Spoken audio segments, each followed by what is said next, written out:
Hello, I'm Professor Brothers, and in this video, we're going to go over good coding. The objective for this video is that the student should be able to design software to allow for easy development, testability, and maintainability. We're going to go over tips for good code and reusability in this video.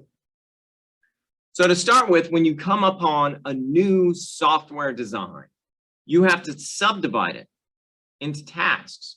There are many ways to do this. For instance, you could subdivide it according to functionality, or maybe physical device. You might have different devices that the software has to run on, or reusability. You might have a certain set of code that's run a lot, for instance, interfacing to ECE. So you might write a library that does that and create a component out of that. Or maybe you are dividing your structure into concurrency or parallelism in order to get the most efficiency out of your given hardware. However you do it, you need to start by looking at the software task and determining what's the best way to divide the software into smaller pieces. Once you do that, you need to think about the different views of the shareholders. So for instance, from the customer's view, they're looking for desirable features. For instance, good performance in a robust, reliable, and secure environment. However, the company that is actually developing and deploying the software, they're looking for something different. They want something that's easily testable, scalable. You can go from 10 users to 100 users without much problem, interoperable, extendable, maintainable, and reusable. Reusable across different devices with different operating systems for tablets, for phones, for laptops. So how do you make this happen? How do you make everybody happy? First thing you need to do is good design. So here are two different design approaches. The first is a software architecture. We talk about this in one of our other videos.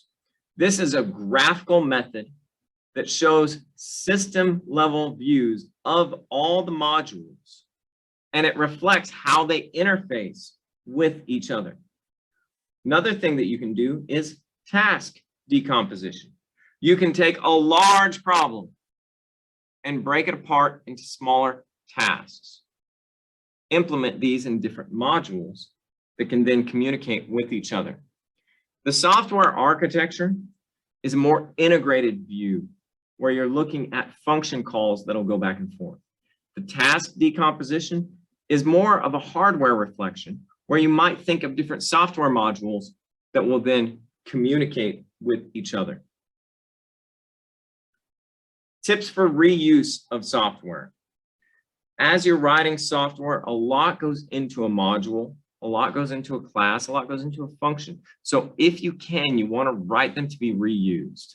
So use software components if possible. Pre-built modules are the best that are maintained and certified by another organization. These modules you can just use and have confidence in their operation.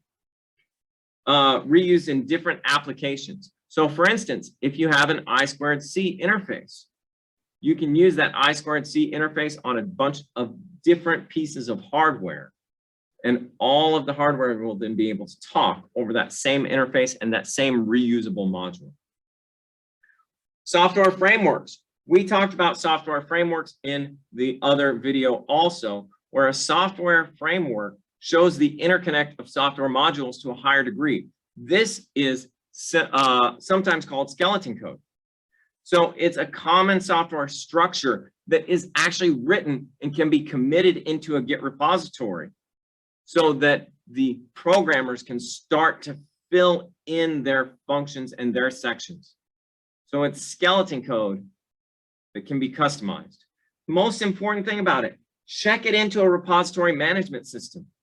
Use branches, utilize the software that's out there in order to develop and integrate instead of trying to pass code around via email or holding it on a shared drive that doesn't have revision checks, merging capabilities.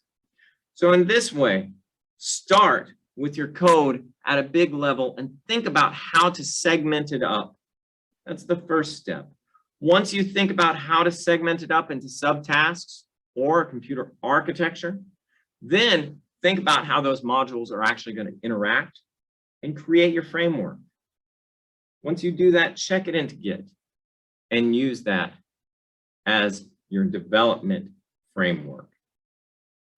Thank you for watching, and if you have any questions, please let me know.